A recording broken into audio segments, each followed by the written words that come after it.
Never mind your liver, get to Gino spot. Gino spot. Get to Gino spot. Gino spot. Have a laugh, have a giggle, and exercise your middle. Have a Gino shot. Gino shot. Get to Gino spot. Gino spot. Get to Gino spot. Gino spot. Have a laugh, have a giggle, and exercise your middle. Get to Gino spot.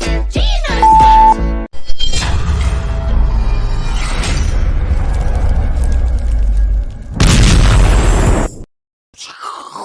It explodes into delight with you, ladies and gentlemen. Welcome to Gino Spot tonight. We are here Thursday night. I know it's not our normal Thursday, but we normally do Thursday if we can't do the Saturday. And that's exactly what's happened this weekend. So we are rebroadcasting on the Saturday. So welcome to the Saturday, people, if you're not watching tonight. But you on Thursday are live. Live. That's right. So make sure you put your say how's it in the comments. Just put something in the comments. Say hello and let me know what you're drinking, because get yourself something to drink. Just relax and kick your feet back, because it's been a long, arduous day of soul-sapping work. Good evening, Brian Wilkinson. Lovely to have you here as well, all the way from the Boardwalk. Of course, one of our regulars, Brian. We love you. We love you. What are you drinking out there? I've got a bit of a G&T tonight. I've got a bit of a G&T because, of course, our sponsors, Fitch and Leeds. That's right, Fitch and Leeds. Thank you so much indeed. And of course, Spa, our sponsors as well. Eastern Cape, proud. You know, there's so many the companies, and we look in the musos as well. I always look at the musicians and see how many of the Eastern Cape people have spread themselves, sowed their wild oats out in the rest of the country. It's incredible how many people are either ex-East London, ex-Eastern Cape, Queenstown, PE, Glebecheni, wherever it's got to be. And I see, I've got, like I said, a little bit of a Fitch and Leeds, a little bit of a gin. Get yourself something to drink just to take the edge off, you know, or sit back and have a little bit of coffee or something and relax, because we have Marc Lottering on tonight. That's right, Marc Lottering, all the way from Cape Town. And we're going to chat to him about his up-and-coming show on the 10th and the 11th of December. 10th and 11th of December. Write it down in your diary, indeed. Do it, ladies and gentlemen. Send me some comments. I'm going to sing your comments for you. Thank you to Amobia, our internet provider as well. That's providing our solid internet for tonight. Lovely. We hope that nothing goes wrong. You never know with the interweb, you know. And of course, Thursday we've had a lovely week of good weather as well. But windy today. But that's just PE for you. We're used to that. We're okay with that. So and also, of course, we have a new mayor. Eugene Johnson, we're hoping that she's going to do some wonderful things. I saw a little video of her promising some stuff, but it didn't look so good. But we'll see. You know, we never know with the press what's fake and what's real and what's whatever. So let's just give her a chance. Let's have her see what she can do. And send me some comments. Send some comments in. Put the comments in. Let's do a little song for you guys. All right, welcome to Gino Spot. We hope you're going to enjoy it. Marc Lottering in tonight. Let's go. Woo! Oh, Raipa, don't say the sound. Oh, Raipa, should you live in Spain? And Ross say hello, and hello to you too. And Wendy Thompson says hi. That's right. Whoa, Brian Wilkinson says a whole lot of loves. A whole lot of loves tonight. That's right, yeah. Whoa, junkie, ek sal op die rivier se brug. En Carol Jacobs op jou os. Ja, jou perd. Whoa, ryper van jou. Dis jou ryper wat jy saantree. Jep. Kom hulle en so ryper. Dis reg, ja. Jy voer in rits en jy's Rogers met vanand. Okay. I from the UK. Ek hoop ek kan nie Afrikaans verstaan. En en skater, 'n mooi prentjie op jou profiel. Ek sien mos met jou vrou daar. Wow, Gordon Wright sit daar. 'n lekker rein in the Karoo. Oh, that's good news. There's voor in rus en jy spel met 10 paarden horse. Oh, hallo, Thelma in Durban. Alright, looking forward to the show. That's right, Thelma, enjoy. Say, Roger Smith kan praat. Roger Smith kan praat. Okay. Sê Roger Smith praat jong. Hy's van die UK af maar hy kom 'n bietjie praat. Mooi, dankie. Thank you guys, enjoy. We're going to have fun tonight, indeed. I've got, where's my drink? Good Lord, I've lost it already. You never know, and you never know in this place with Gary around, he could spark it in any minute. I must keep an eye on my drink. All right, so ladies and gentlemen, of course we are sponsored by Fitch and Leeds, and therefore we need a little advertising moment from Fitch and Leeds. Let's see what Justin's got up his sleeve with some. When the sun goes down and you need a little tipple, Fitch and Leeds have got a flavor for the people. Hey guys, welcome to Magical Mixologist. Today I'm going to be showing you a grape drink with our grapefruit tonic yet again. We're going to be doing a ginger G&T with grapefruit tonic. Yes, try to say that after a few of these. It's a challenge, trust me. Alright, so in our shaker with ice, we're going to be combining some lime juice, some ginger syrup, some actual fresh ginger, and of course a shot of gin. Right, and we're going to take that. There you go. Right, and then we're going to rim our glass with some red wine salt. Right, get that nice and covered there. Oh, label to camera, of course. And then put some ice in here. Oh, big glass, don't worry about that. Couple sticks of fresh ginger. Contents of the shaker. Straight over the ice. Boom, boom, boom, boom. There we go. Alright, and then topping up our Fitch and Leeds grapefruit tonic. Bang! There we go. Oh, gorgeous, gorgeous, gorgeous. And again.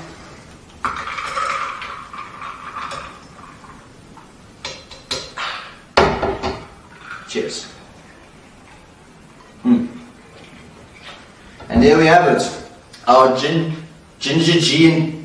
G&T with grapefruit tonic. Thanks guys. Fitch and Leeds have got a mixer that'll fix you on the table. Fitch and Leeds, the bespoke mixer for the discerning individual. Yeah, well done, Justin. That was a fantastic. Lots of ginger in there, indeed. All right, so ladies and gentlemen, it is time to bring on, because we haven't got much time tonight for this busy man. We had to get him on quick, and that is Mr. Marc Lottering. Let's do the introduction for Marc.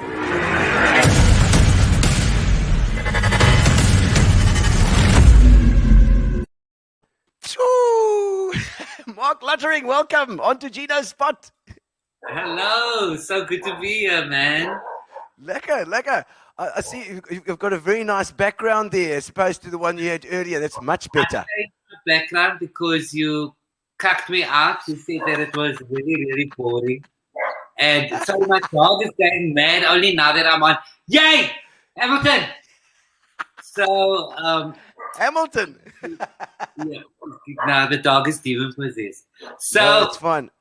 So yeah, I felt bad because you didn't like me just sitting in the room there, which is quite strange because when I message you from that room at 3 a.m. every weekend, you have no problems with it.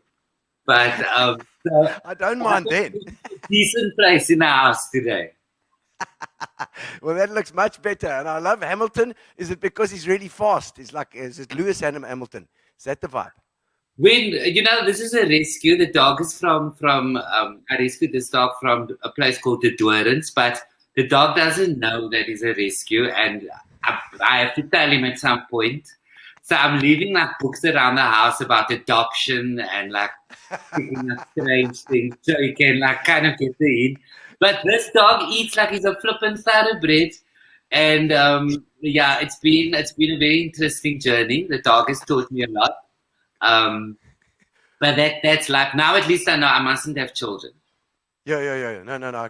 I get that. Those dogs can, but dogs have had thousands of years of evolution to make them love you, make you love them. It's like, What kind of evolution is that? I still have to pick up his shit all the time. Yeah, exactly. You see what he's got you doing.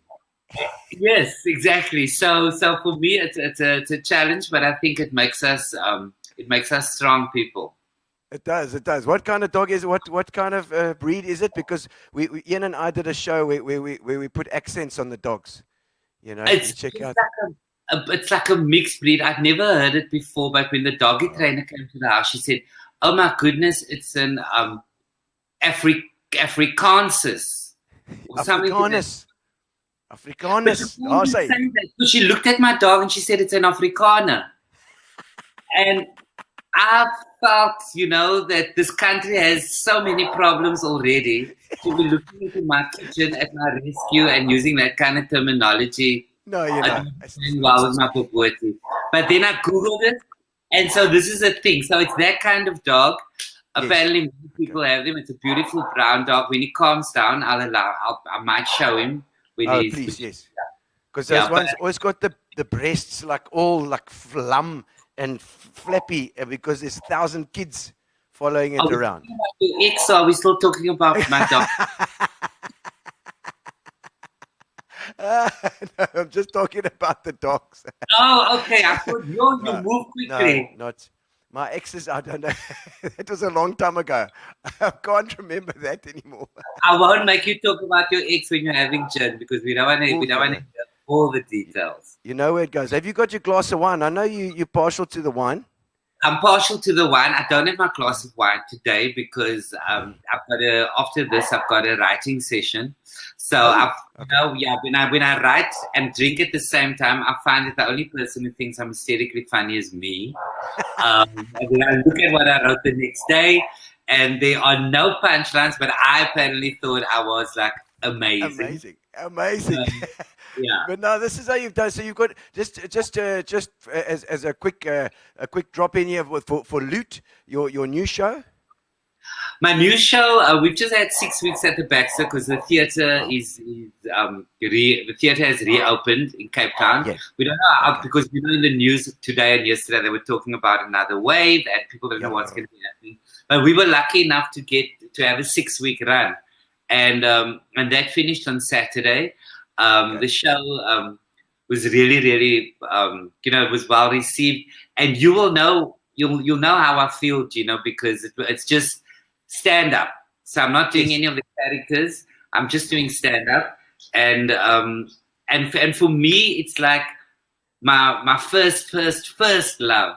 Just walking up to the microphone and talking for 80 to 90 minutes. And of course, the show is called Loot because a lot of the material was written when South Africans were all talking about the looting that was going on in KZN. So I singled different people out from the news, and of course the challenge of every stand-up comedian, I think, in the world is to take these situations, but your ultimate challenge is to make sure that people are laughing about it, that you're not just feeding the news back, but you've got to turn it on and give them your viewpoint of it. So we talk about a lot of things, and parts of the show that I love is we chat about the gentleman who looted the TV and he couldn't get it in and he wouldn't put it into his car. In the car, trying to get it. Yeah, you can't make that stuff up. So I go a little bit bedoured and crazy. I go off on a tangent about what I think actually happened to him on that day. I talk about the visits that were left on, which shows that he's a decent man, and I give you my opinions on that. The other favorite part is there was a girl who looted, and this stood out for me during the looting. She looted what she thought was a TV, but she looted a KFC menu. And I couldn't stop reading that story because I thought, at what point did when they got home that night, at what point did the family realize, my Dios must know a menu that was uncooked? Because they obviously were excited sitting in the lounge. They plugged it in. Somebody must have said, this is a long ad. But I go off about that. So I think, just talking from one comedian to another. Yes. this is what happens in our country, because because it's a mess. One is honest about that. But we still have and I say it's a challenge, to make people smile. But what I love about South Africans is the deeper the shit, the more we actually just want to go out and go and watch a comedy show, because people think, I'm actually not going to stay at home for 2 hours to wait for load shedding to end. I might as well just go for 2 hours and take the money, because the debit orders don't cover everything. So just take what you can while you can, and fork it out and go and watch some comedy. So South Africans, we've been through so much, and we really love to tell. We love to let our hair down. And I think that's why the comedy industry in this country is so strong. When you look at the art, the actors are struggling. My best friends are actors. My best friends are musicians. I've got a lot of best friends. And see that. But you, Gino, you are like my best friend. Our best. You are my best white friend. Double best friend. You're my best white friend. And and so these people struggle. I've got friends who had to sell their instruments, and as a comedian, we still just had the ability to whether it was online or whether it's just to walk up onto a stage, put on the microphone, and tell funny stories. And I think it's shown through history in the world. This is what sees people through. This is what gets people through a whole lot of cut. It should, and when the beginning of lockdown, I see Adrian Gosler saying hello there. That's he's head of Remax South Africa. So there's a gig for you coming up. I'm the sure. head of Remax South Africa is saying hello to. He's saying hello. This house that I'm living in is rented. It would be really nice if Adrian and Remax felt they wanted to do something because of apartheid. Because of apartheid, always throw apartheid in. Because of apartheid, just to give back to a Cape Flats comedian who has given so much. To this country. I don't know, but I don't want to speak on God's behalf, Adrian. Let God talk to you tonight. But thank you for our Lord. When you get to heaven, there will be, a judgment. But we're not talking about that or anything. We're not talking about that. No, we're not that kind of people, Cambridge, someone from Cambridge saying, how's it, Alan Hemmings? How's it? Look, friendly voices on a Thursday. Indeed. But what I thought about, if that's my wife saying hello there as well, so Soma as well. We've got to pull in everybody with these shows, huh? Your wife is saying hello. Oh, see, yes, there's Adrian saying there's a land claim on your house. Oh, Lord. Okay. Adrian, we can talk after this, man. Yes, so we'll do it. But when lockdown first happened as well, you would never ever have thought like comedy or entertainment would be outlawed. It was a hell of a hit. It was a hell of a hit. I don't know if you felt the same. Did you go online? Did you do online? I did straight away. But I mean, I didn't know what I was doing. You go on and you try and make something out of nothing. Eventually, it's become this. But you didn't know then. You're obviously doing the right thing to be sponsored by the famous gin people and then Spa as well. So obviously, it's just my gushing personality, Mark. The natural gifts. I went online as well, and it was so hectic because suddenly, because I come from 20 years of performing to live people. Laughing, both with and without their teeth, but laughter still. And suddenly, everything was locked down, and of course, I had to, because Remax wanted the rent on the house. Yes. So I had to go back and rethink, and then my managers were. I say my managers, but I just have one. But I like to sound like Rihanna. No, it sounds good. I've got one person, and the suggestion was go online, and I was kicking and screaming because I was like, no, but the thing about comedy is that we see the people, and we also change our story depending on the laughter, because the audiences actually redirect every show for me, The audience Yes, is yes. which direction to go. And I'm sure it's the same for you.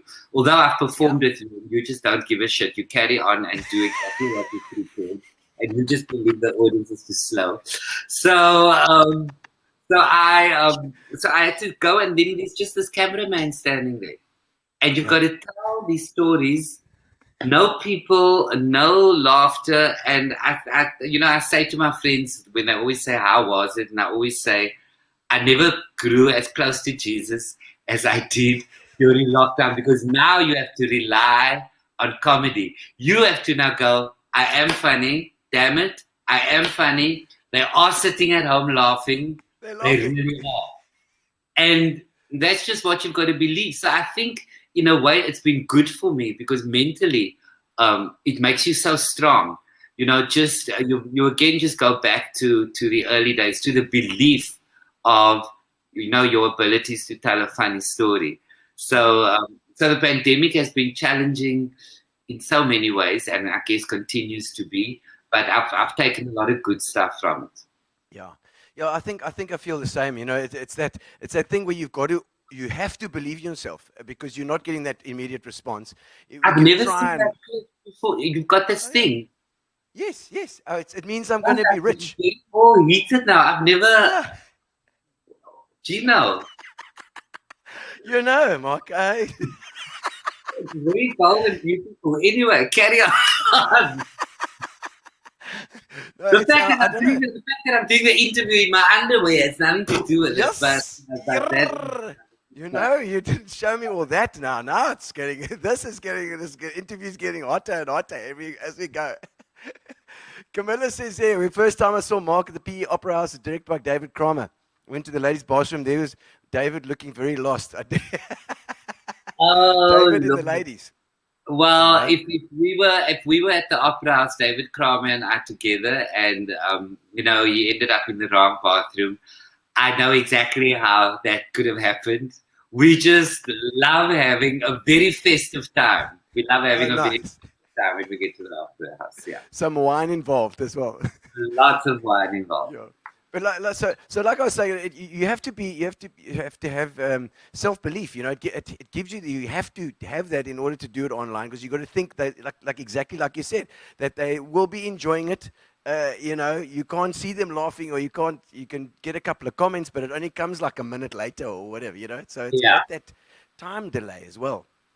No, exactly, and I can't. You know, the thing about me is, even when I'm doing a live show, somehow I don't get hecklers, and I think hecklers just know when they come watch a comedian, whether it's a heckle night or not, or whether it's a heckle kind of comedian or not. Hecklers just know. So I don't get hecklers. It just doesn't happen in my show, which for me is good, because I kind of need to build and build and build, you know. And so if you're going on for 90 minutes or so, it's got to go like that. That's why I can't have an interval, because for me an interval feels. Okay. And it start again after 15 minutes. Yeah.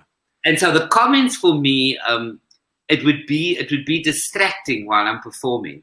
Okay. Because you know, you particularly you know, you don't really want to be swayed. And some comedians feed off the comments. Some comedians feed off the hecklers. They love it. Yes. Talk back to them and they ask them questions. Yeah. And I'm not like that. You know, I've got a thing in my head. I've got a story that I want to tell you tonight. I want you to be slapping your knees with laughter. I want you to be screaming. And if we go, and it's got to go like that. So momentum is important for you, which I totally relate to. I get that.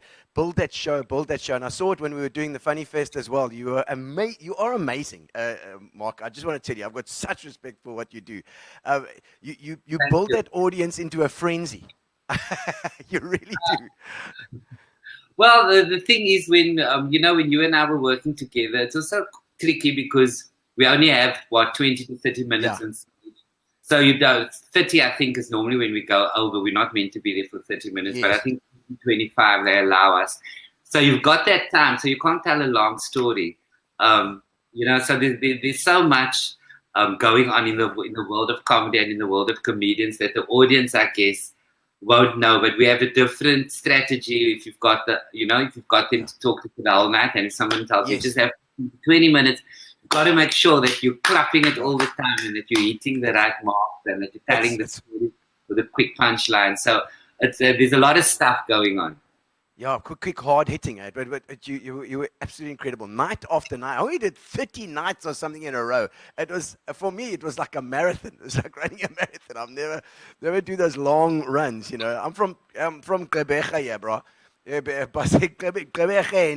And we don't do those long runs here because there wouldn't be enough people to keep going at it. So what would you prefer in the ideal world? Because I know what I prefer. If you could, do you want to do 3 nights in one venue and move along, or would you like to do a month in one venue? It's quite. There's advantages to both. I mean, I think that you master your set if you do that same set. You do it every night, and you really get to know it well. So you it's almost like playing. I'm a drummer, so when I play drums, when I play that same song 50 times, by the 50th time, I'm like cooking with that song. It's like really, and you totally don't get distracted. You don't. It's just like in the back of your head. It's that back brain.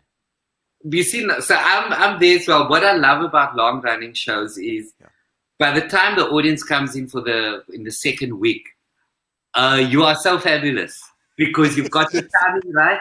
Because you know for the people watching us now, you're watching this broadcast and you're watching this episode. I'll tell you, when you come in as the audience and we're standing on that stage, do you know how we are pooping? It's like little pain of pooping, and it's very dangerous at my age because the older you get, you're not sure, was that a fart or was that actually an event? And especially when we try the new material and you guys are just sitting there and you are fabulous, you've had your drink before the show, the ladies are looking amazing, just flicking their hair, like going, you can never look like this in your wildest dreams. And we there trying the material, so there's so much going on, especially the first few nights. So this is why I like long-running shows, because I get used to the crew, I get used to the venue, and I'm very on about, lighting. I want things to be amazing. I want the cues to work. I want to give the audience a good show because people spend money to come and watch you. So when you come, by the time you get in the second week of the run, then I'm always like, oh, wow, I wish those people who came last week, I wish they were here tonight. Again. Now the gag is working. And sometimes it's a matter of moving a word. Sometimes it's a matter of taking out an F-bomb. Sometimes it's a matter of inserting an F-bomb before a certain, you just know some things, especially if you know South Africa well. You know how to say certain things. And you get your timing and your rhythm, like you polish a story. And then once your show is polished, that's when you can start with new material that comes to you during the day. You can try and drop it in because no matter what happens, this show I know is amazing, and I know at least 40% of the audience is going to want to sleep with me after the show. I mean, this is something I have to deal with all the time, and I'm tired. I'm tired. But I do it for the fans. I do it for from the fans. Hip thrusts. For the love of comedy. Did you have to explain that whole process? Okay. But yeah, it's an interesting business, and I'm so in love with audience.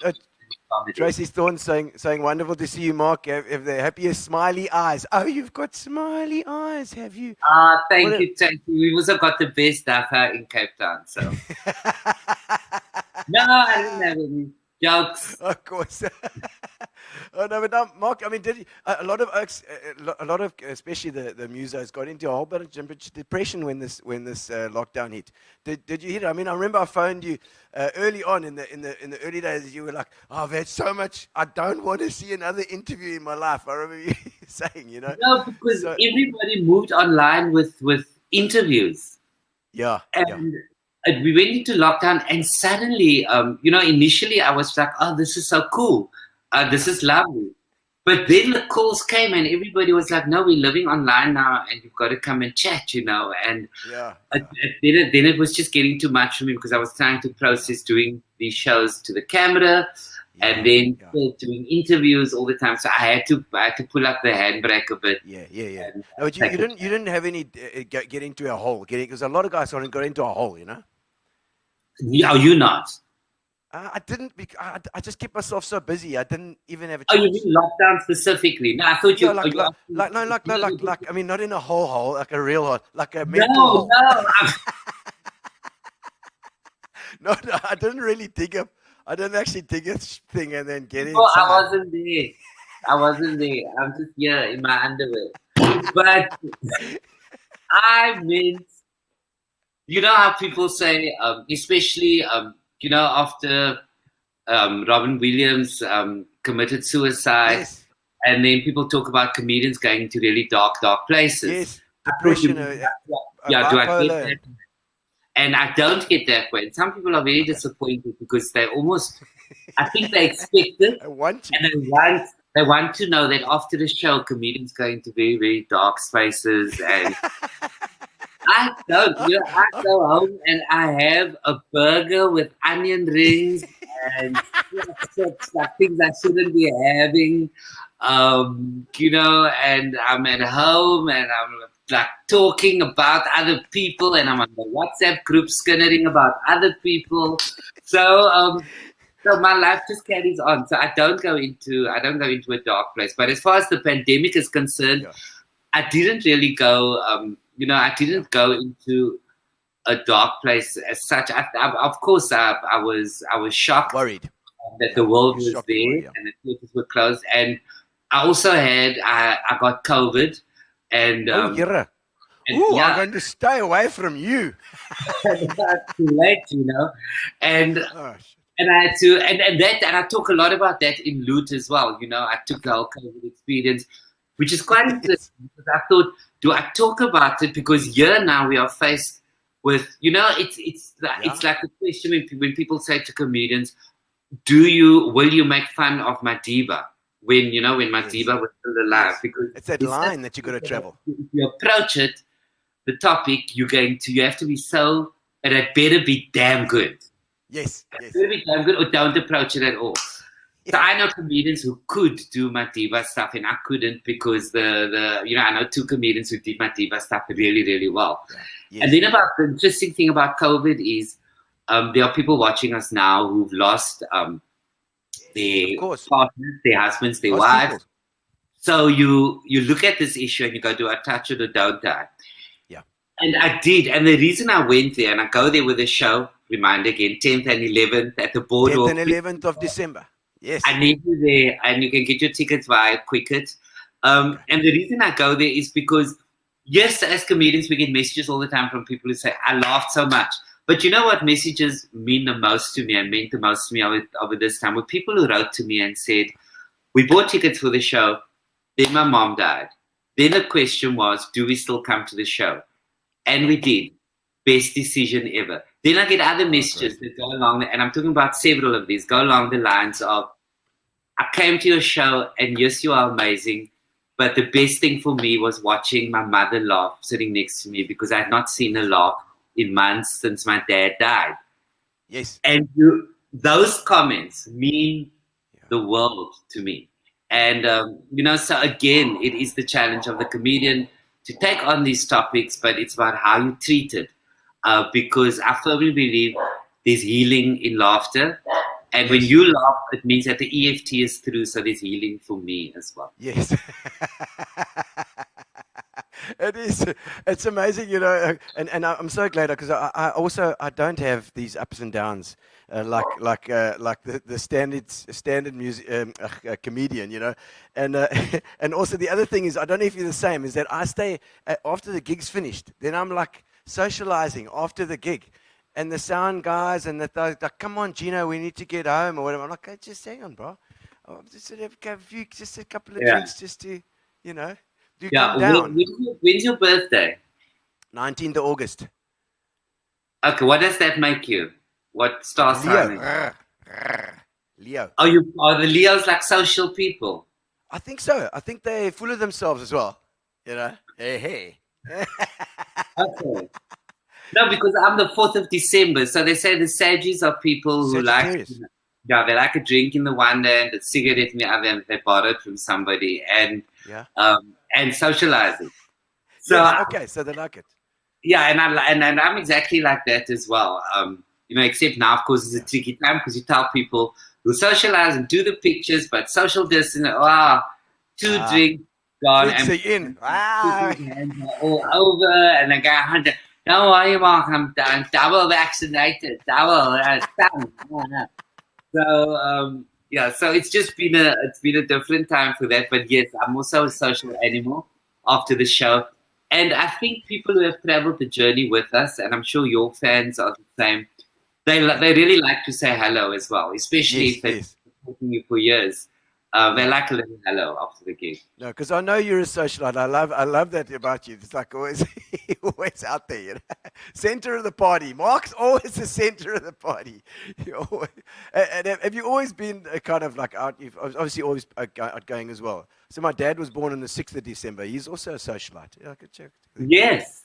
I think, yeah, and the thing about us, December babies, and there are December babies who are watching us right now, so they will agree, Yes. is that we are perfect people. And and that is so hard because we are all married people, and you've got to then realize that you can't tell people. At some point in your life, you realize it's actually awkward when you tell people that you're perfect and that you're obviously right, and you've got to wait and allow them to come to the realization. And sometimes it takes long. It's like like 2 cups of tea or something, and you quietly have to be in the kitchen and bite your bottom lip and go, I now have to wait until everyone realizes that I'm right. And can't we just accept it and agree? So, and that comes with us. We're wonderfully social. We like to make everybody feel comfortable. We hate it when people fight, and we are right all the time. Yeah. And it's a cross I've got to carry. Yeah. the perfection. Cross. It's a burden, It's a burden. No, you're going off to write after this. Now, give us a little bit of a background, some information. How do you go about writing stuff? Do you test it in front of an audience first, or think of something? No, never in front of the audience first. I've got either serviette or a napkin. If I was out for coffee this morning, I would have written something down. Most of the time now, I'm gravitating towards the phone to make voice notes. Yes. But sometimes there's so many voice notes to get through, and other times when you've been out for a drink and then you listen to your voice note the next day. And don't forget to make this the thing about the lemon is funny. What, Marc Lottering? What is that? The thing about the lemon is funny. And then I even hear myself talking to my friend. What did I say about the lemons again on the voice? And so that's a bit humbling to listen to that the next day, because you realize maybe not perfect all the time. But I go to voice notes. I make notes, and if something sticks with me, more and more now, I'm finding that we've got to you have to write these things down, because sometimes you forget to write it. And then you forget about it completely. Then you go to a gig and you hear another comic telling the story about the lemons, for example. Yes, and you go, yes. I had a similar thing that I was talking. No, flip, man. Why didn't I just go and just write it down and go for it? Yeah. So my process is to see something funny, and I try to look at the at the funny side of life most of the time. I don't think we'll survive if we don't. I would recommend it to everybody, and then if it sticks with me, I see if I can write a little story. And not everything's always funny. And sometimes I think something is amazing, and then I would run it by Anwar, and he would just stare at me and say, Anwar says things like, you're obviously going to tell it differently if you. Right. All right. You're obviously going to tell it differently. And well, he's just being nice to you. Yeah. So, but then you try it in front of an audience, and as I said, the audience will redirect the material, and the audience is still, the best director, the best manager in the world is one group of audience. That's the best management, the best directors that you will find. And that's my process. It's very, very simple, to remember funny things, down and write the story, and see where it goes. I think Barry Hilton does a similar thing. He tries to do like a couple a day. If he sees a gag or he sees a thing, Barry's got a different kind of style, but he's got these gags, and he's so good about it. And that's one thing that I can see is that you're a focused kind of person. You're not an ADD. I'm ADD. I'm all over the place, and Hey, the story. I won't even say the stories I can tell you. The stories other people can tell you about me. I mean, I'm not. I'd like to think I'm a focused person, but I think I'm in love with comedy still, which is wonderful, and I respect it. So for me, the business about when I'm going to walk onto stage and present material or present a show to somebody, that I really respect, because you got to have a lot of respect for the audience. So in that respect, I can be great. But so interesting, I was hanging out with 3 comedians yesterday. Well, 2, the other one. Was that Alan? Was that Alan Committee? Was that the one that wasn't really? You will never give me to do names and surnames on this. This is why I'm not drinking with you. Do you see why I'm not drinking with you? I see that. Oh, damn it. Damn you. You've got me now. I don't know what you like, but we never change. And when you were at high school, you studied the night before the exam. When you were at varsity, you studied the night. Last minute. And this is how it works for comedians. I shouldn't be saying this to everyone, but I will. I'm glad you're saying this because it's all coming together. We have a great poster out. We've got a great show. Hey, but people, this loot has been running for 6 weeks. It's a real show. Just to say, It's a great show. We've got a great comedian. We've got a great poster. We look wonderful on the poster. We've got a great title. Oh, sexy title. Great photograph.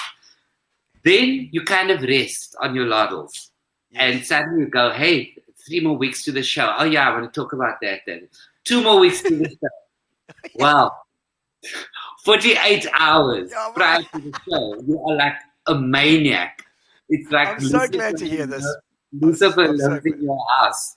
Nobody can, and the drama, nobody can disturb you. And there's nobody bringing me food. Somebody's got to cook for me. Can somebody please wash my feet? I can't move. I've got to shout.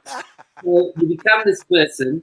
And then we were discussing this yesterday, we said, imagine we were like that every day of the year. So then they mentioned some famous person who doesn't live in South Africa, and he writes 1 gag a day. Now, when he says 1 gag a day, it means he devotes like at least 5 minutes to something, even if it's shit. Even if it's shit, you force yourself. You go, I don't know what to talk about today. There's a wet towel. I will talk about the wet towel. What annoys me about towels. Then maybe you're going to get to somebody moving into your house who looks amazing when they move in, but the state in which they leave the bathroom, wow, this is grounds for calling an Uber. So you see already there, this is my brilliance that I have to bask in. Yes, I see it's coming out. So Gino, imagine we did that every day of the year. That'd be amazing. 5 days, and you've got to do a show. You can then choose what am I going to talk about. But we are real human beings, and that is not how life works. But that's the kind of discipline one would hope to get to.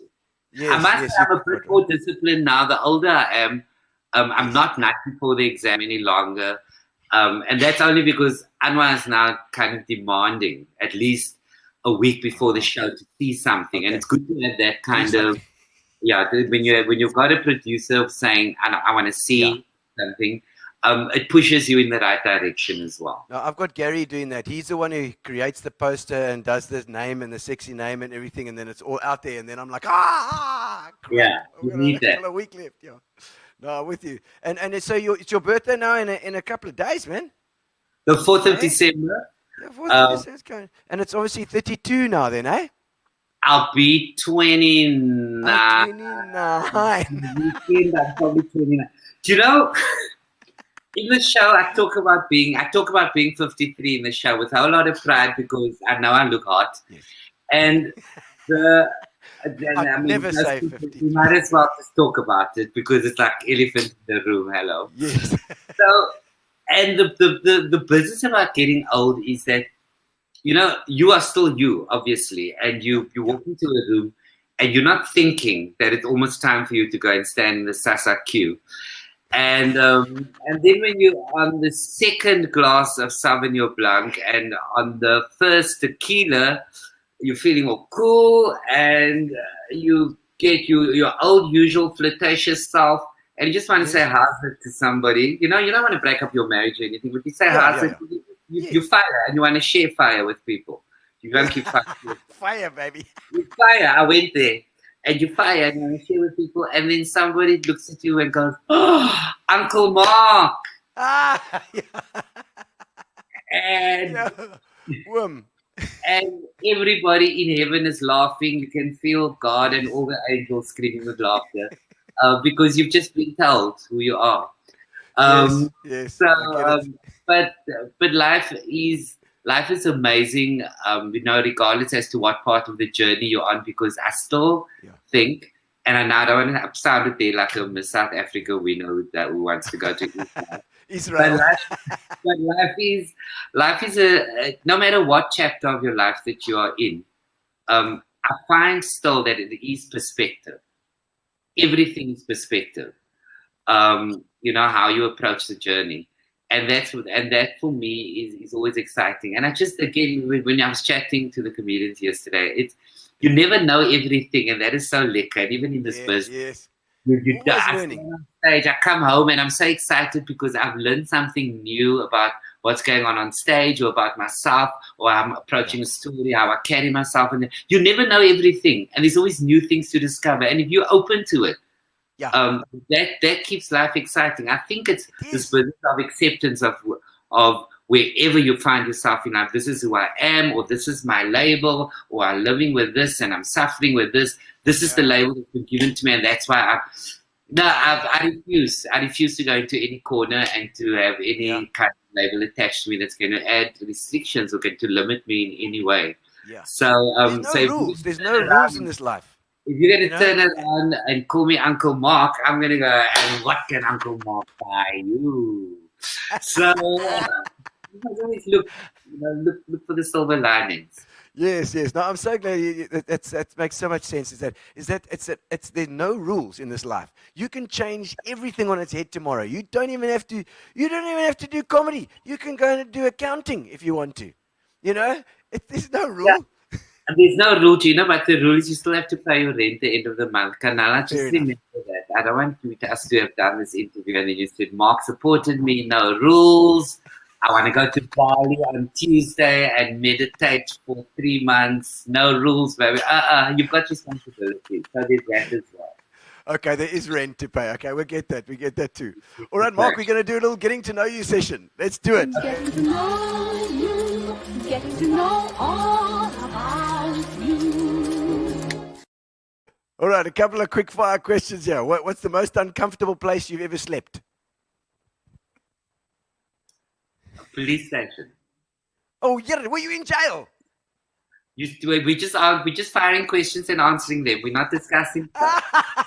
No, because so many of my guests have been to jail. So I'm like counting them all. It's like 70% or something. I have spent a night in jail. Yeah. Yay! You can Google that. Okay. Oh, is it on Google? Oh my God. Only in South Africa, someone says I've spent the night in jail, and someone goes, "Yay!" Yes. Yay! Give me a look. You're an interesting person. Congratulations. Oh, classically. Okay, so the most physically painful thing you've ever experienced in your life?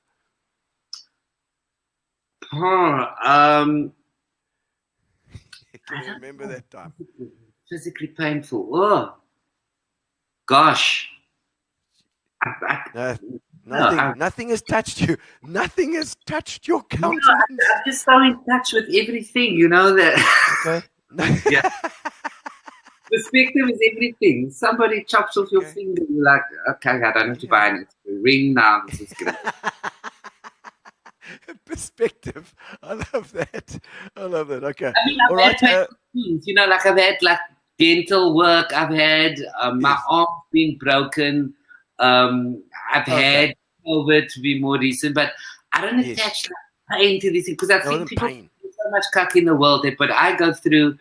I can't take pain because I've got a good medical aid, so it's okay. Okay, that's all right. Then you're okay. At least you covered for it. Have you got any silly fears or superstitions? I have zero superstitions. Nothing. Okay.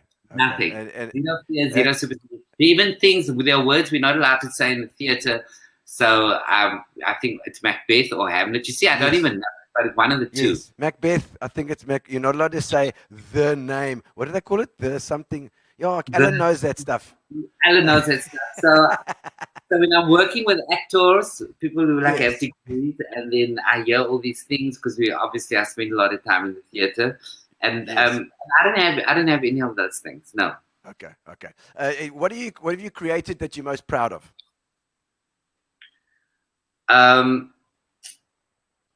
An opportunity for people to laugh until they cry. Yes. I mean, how many people can say that? You know, it's true. Yeah, I don't take that lightly. I think that's pretty cool. Yeah. It's a winner. It's an absolute winner. Okay, was there ever a moment where there was no turning back for you? Like a Anwar. Many moments, I think, for all of us, because you go, well, I brought this person home now, so Yeah. you might have thought through with it. You got to live with it now. Too late, and there's restrictions on lockdown, so yeah.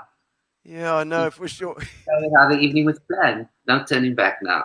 No, that's it. Okay, your biggest splurge.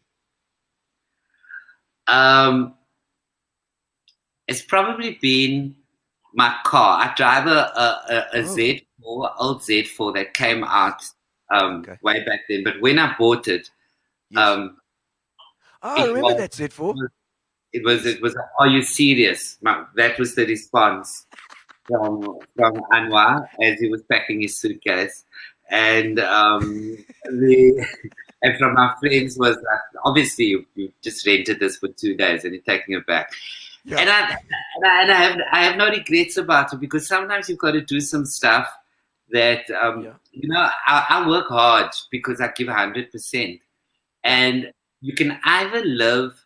I'm not telling people what to do, but you can either live and go, one day when I win the lotto, I'm going to do lotto. Now, I'm not a one day when I win the lotto kind of person, because I've already resigned myself to the fact that I'm not going to win the lotto.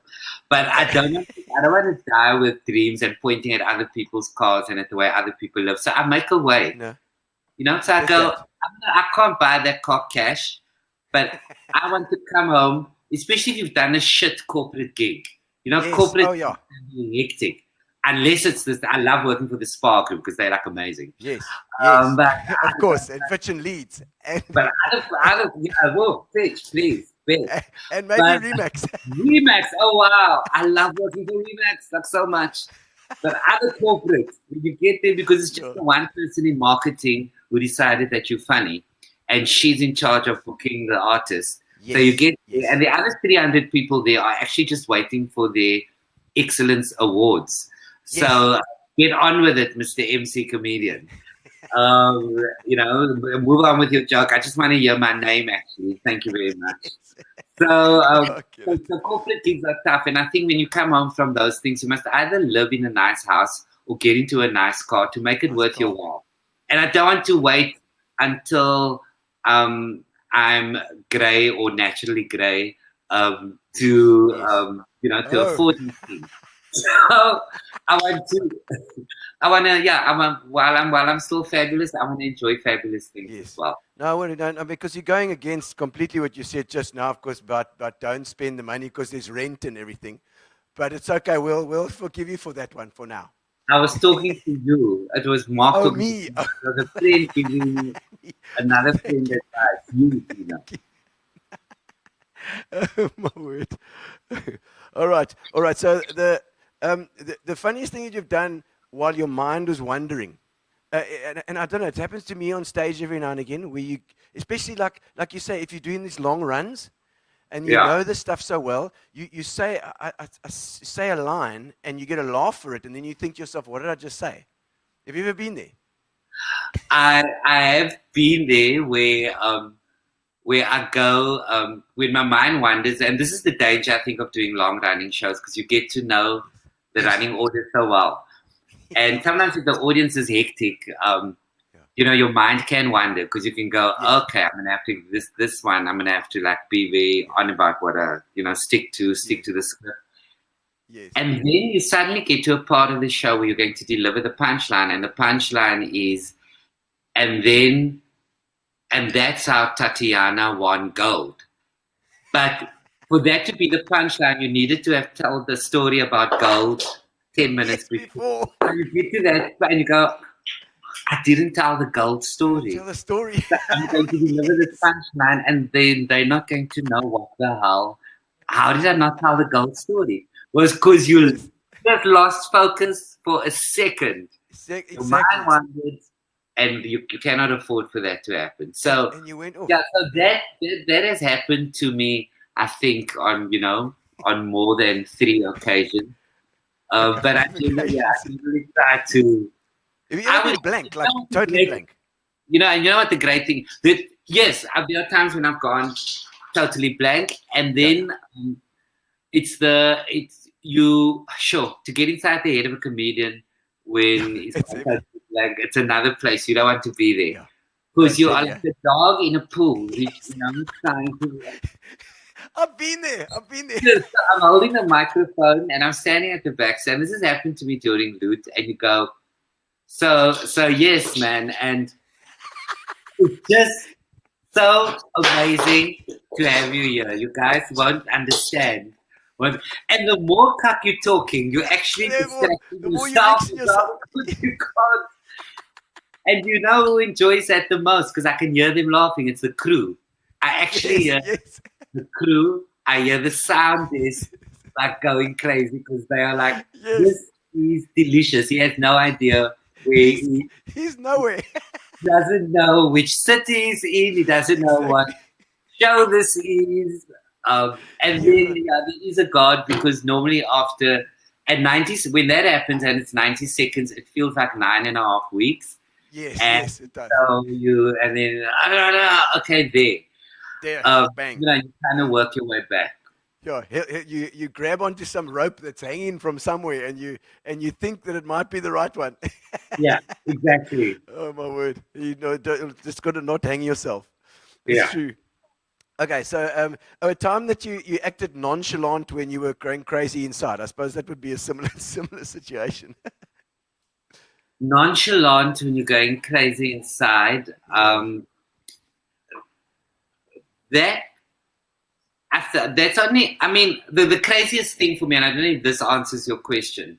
Yeah. The craziest thing for me is I used to play this game of knowing people, because I just thought that, it would just be fine. So people go to me, hey, you remember us from, I used to play along.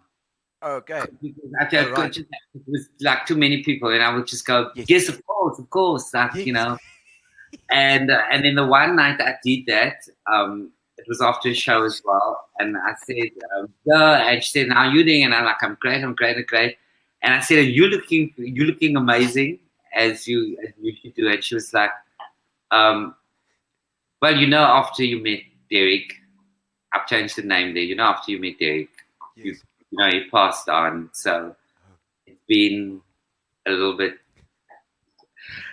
And I went, and in that moment, I knew that she knew that I was not, that I didn't really know, and I didn't remember meeting Derek and that you don't know dead husband. Yes, and after that, I thought I will never ever again pretend that I know somebody's dead husband. I will say, I don't remember. Where do I know you from? So I've started doing that for a year now, and it's been great. Because I think some people are disappointed because they go, no, man, we spoke in game. And now, I mean, I see a lot of people next to the handy Andy. Wow. So I now start saying, I say to people, I don't remember. Or people say, but we've got a photo together. And I'm like, if I show you my phone now, the photos in my, there are pictures here that I have with people. I don't remember. You don't. It's just need to be honest and say, I'm sorry, I don't remember. And then give them the opportunity to tell you, Derek didn't make it after the last time you and him leopard crawled on that bar counter. That was the last night Derek had a drink. then we can all sympathize together. Yes. Yes. No, that's good. No, I get you. That's good. Okay. The last time you changed your opinion or belief about something major. That was probably, gosh, must be about 10 months ago. Yeah. I made a decision when it comes to performers who are close to me. I don't know how you're getting this out of me and I'm sober. But I just say to them, great show. Yeah. Because okay, I decided when I was honest, last year I was very honest about something to someone who I thought's a good friend, and I said, no, it's not quite there yet. There are problems with and the person was like, no, I disagree with you. I don't know. And I was looking at her thinking, wow. Okay. So when people ask, what do they really want to know what you think? Yeah. And then I made a decision that I've got to work out. There are certain situations when people say what you think, they don't mean what do you think. They mean tell me how amazing I am. And so you've got to work that out.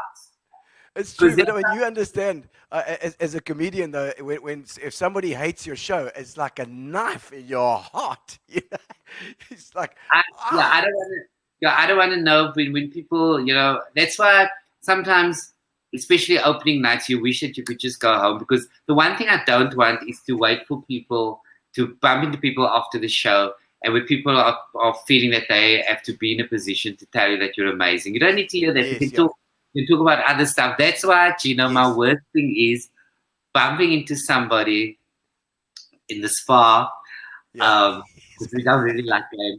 Bumping into somebody in the spa, in the spa, and this happens, is when they go, Mark, I saw your show Thursday.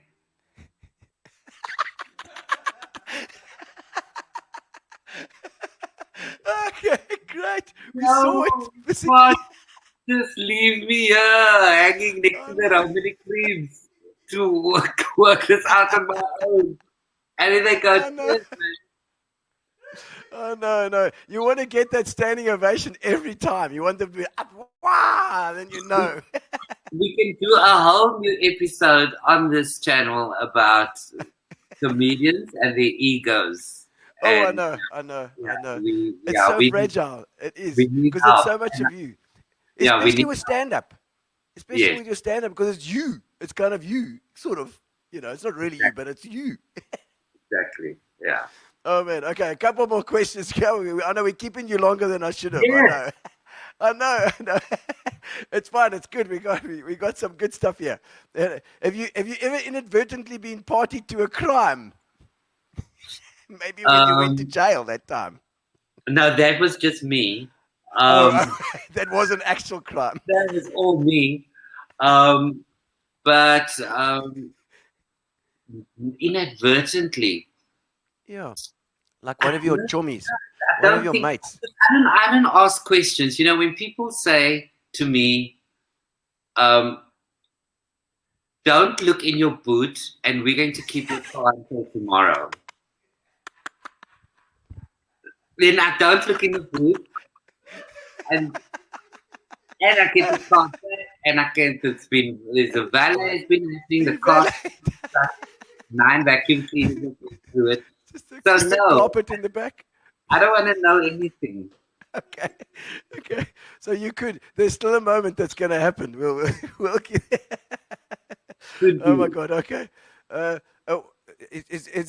was the last time you immediately regretted something that you did? Immediately, it would be, I think, a while back, and I spoke about this on stage as well. I WhatsApped the person I was talking about. This was, I was at home. I had a whiskey, I probably had 2. Like a bit of whiskey. Yeah, and we were doing a bit of a Skinner session, and then I actually sent it to him. To him instead of, yes. Yeah, and then a question mark came back from the person, and your whole body turns maroon. That's when you look to heaven and go, Jesus, please come now. Today's a good day to come and fetch us all. Gary is laughing so much here because he has sent sexy messages to someone else that's got the same name as his wife.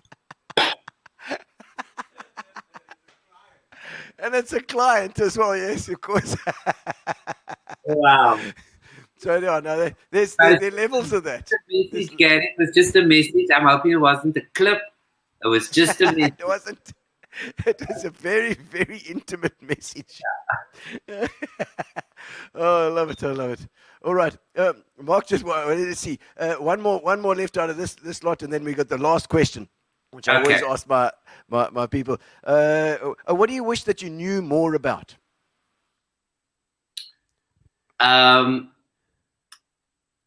Money.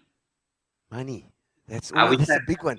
More about money. We come from a background where, because I come from the Cape Flats, and we were not poor when we were growing up. My parents were doing more than okay, but I wish that I knew more about investments and saving money and being clever about it.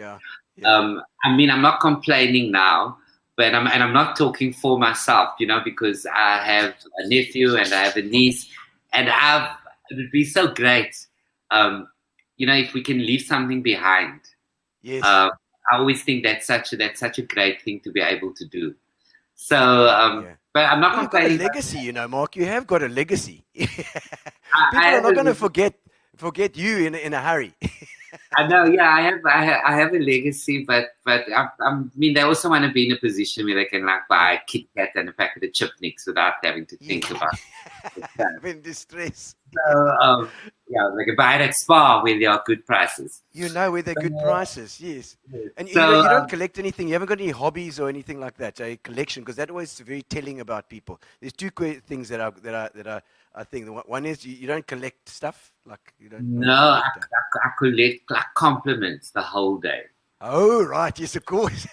I was in the road. You're so full of shit. I saw your show on Thursday. Hey. Okay, and the other one is what album was your first album that you ever bought? What record or album did you buy? The first one. That's a telling question. Yeah, but does it have to be an album or does it can I go back to cassettes? If you're talking about a record. I'm thinking about records or cassettes. Yeah, cassettes were, It would have been an album. No, you are 53, so don't come around with this because I'm 51 and I know there were plenty of records. Oh gosh, no. Well, you see, my father was a pastor of a Pentecostal church, so all the albums in our home was gospel. So the first thing then that I would have owned and loved to this day, because I still play it on my phone, there's a gospel artist called Andre Crouch. And people are in the gospel circles know about the music of Andre Crouch, and he's so damn cool. So that would have been the first thing that I would have bought way back. Soul, it's like a soul vibe, or like a, It's everything. I'm gonna WhatsApp his name and send him to you because you're a muso, and you've got to promise me that you will listen to at least one song. I will do that for you, Mark. The man was phenomenal. His music is phenomenal. Yeah. Okay, final questions. The first one is it's just basically your three final questions. You're the kind of person once you never trusted. I'm coming. Okay, so the three ones I always asked all my guests are your proudest moment, your sort of most embarrassing moment, and then something where a gig has gone completely wrong. My proudest moment it happens every night when I hear an audience scream with laughter. I can say that without thinking about it because I never take that for granted. And there's no sexier feeling than that. If you can hear 600 people screaming with laughter, that makes me proud. every night. What were the other two? It was awkward. The most embarrassing moment, and Most, then most embarrassing moment. I was starting out in the business, and I did a show called From the Cape Flats with Love, and I took the show to Joburg, and this was me starting out, being all bakhat, and we booked at Joburg Theatre. We booked a venue on the side here, a small little theatre, and these people came in to watch the show, and it was a block booking and sold out, nogal, for me starting out. And these people just stared at me for 75 minutes, because that was the duration of my show, without and they still looked at each other with whispers to each other. And when afterwards the usher came to me and showed me a program, and they had programs for the pantomime, which was Cinderella in the big theatre next door to one of Janice Honeyman's pantomimes. oh my God! And they had come. They wanted to see the pantomime. The person had booked tickets by mistake for my show. So they were watching this 75 minutes of thinking, this is the strangest flippant genie or in a bot. Because Aladdin was the show. They were supposed to watch Aladdin. This is the strangest genie. How is this lamp being rubbed to come out looking like this? So, and they stayed. How decent were they? They stayed. Nobody left. Yeah. And Well, I was that's saying something. 75 minutes of absolute silence. Shit. Oh, that is so hectic. That is so hectic. I mean, okay, and then the thing where something's gone completely wrong at a gig, like a corporate or something where there's just something that's gone. Just Yeah, Gino, the world sometimes conspires against you. You know.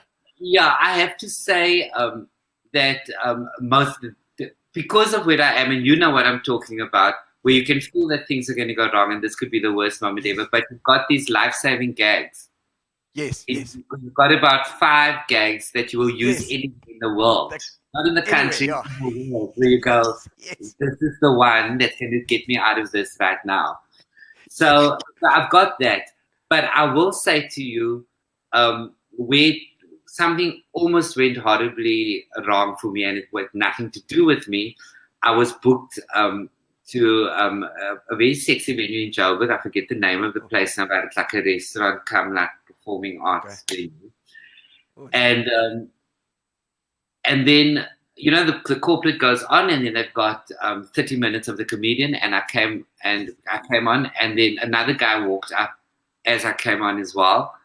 And he's a groot kop in the company, and I thought he was just going to say more about me. And he said, before I forget, just before we get too festive, you know, let's say the person's name was Gary. Gary's cancer. He's bad. But I wish I was making this up. I've just gotten word from his wife. They at the hospital. It's not looking great. I know you've all been waiting to hear the news. Oh my God. So can we all spare thought and let's just do a minute meditation, like prayer, so that they can get through this, you know, so that's interview. A minute of people praying that Gary pulls through. Cancer. Because his wife just said, it's bad tonight, we're not going to get through this. She's at the hospital. Oh my God. Ladies and gentlemen, Marc Lottering. Marc Lottering. But you know, Mark, I had a very similar experience with exactly the same thing with a guy. And it was an early one where I was behind these big doors at Gallagher Estate, dressed as a jester, because that's what the events lady wanted, you know. And because he's funny, so dress him as a jester. I'm like 3 years into my career. I'm like, I'll do anything. Then he does a 2-minute silence for Lee Matthews that got cut up and put in the boot of a car. Remember that Lee Matthews story? Yes. 2-minute silence before. And ladies and gentlemen, same situation. We got a lot in common here, Mark. Books need to be written. Books need to be written. And then people ask me silly questions like, why do you drink? because Danny's wife phoned just before I had to go on. Exactly. Marc Lottering, thank you so much for joining me, and thank you for spending your time. Oh, you're going? Oh, the dog. Yes. Show me. Oh, Oh my word, Afrikaners. Daar sê. Hello meneer. Oh my word. Hello Hamilton. Lovely to see you. Thank you, Mark. Thanks so much for joining me tonight. And thank you for your time. I really appreciate it. 10th and 11th of December. Absolutely. 10th, 11th of December, and we'll see you then. Okay. Ciao, Mark. Cheers. All right, ladies and gentlemen, it's time for the competition. So don't go anywhere. Get your typewriters ready. Your typewriters. Get your typewriters ready, because I'm going to play a song for you now, and then I want to hear the in the comments the first person to put the name of the song and the artist in the comments. We're going to go to the drum thing. Gets a case of Fitch and Leeds. Fitch and Leeds are going to send you a case of tonics for you to enjoy. Indeed, we're going to hit it.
Mike Pofferman, one of our previous winners as well, but I think it's been 90 days since you've won. You can take it, Mike Pofferman. All right, thank you very much, ladies and gentlemen. Thank you for joining us on Gino's Spot. Thank you to Marc Lottering for being such a gracious guest indeed. He's been fantastic. Thank you to Fitch and Leeds, our sponsor, and Spar. Thank you, Spar. And of course, Mobia, our internet, as well as Grace, who brought around some snacks for us as well. Thank you so much to Fat Cats, baby. Fat Cats. Great show. Thank you very much. Camilla Ellis, we love you. Thank you. That's been a great interview. That was funny. Gee, was that guy is funny. I actually had to. Miguel Tarenti. Mick Tarenti from Zista. I love it. I love it. See these guys from all over the world. Brilliant. Girl's going to wet himself. Indeed. We'll see you again on Tuesday when we've got the guys from Swirl Wines. Swirl Wines? Is that a Wednesday? I can't remember now. We've got a Tuesday and Wednesday next week. Tuesday and Wednesday, and we've got the Swirl Wine guys coming in to have a laugh. Woo! Thank you very much for joining us on Gino's Spot. Thank you, Spar. Thank you for your lead. Relax, sit down. Coming out of PE town. Drink, find a shot. Never mind your liver, get to Gino's Spot.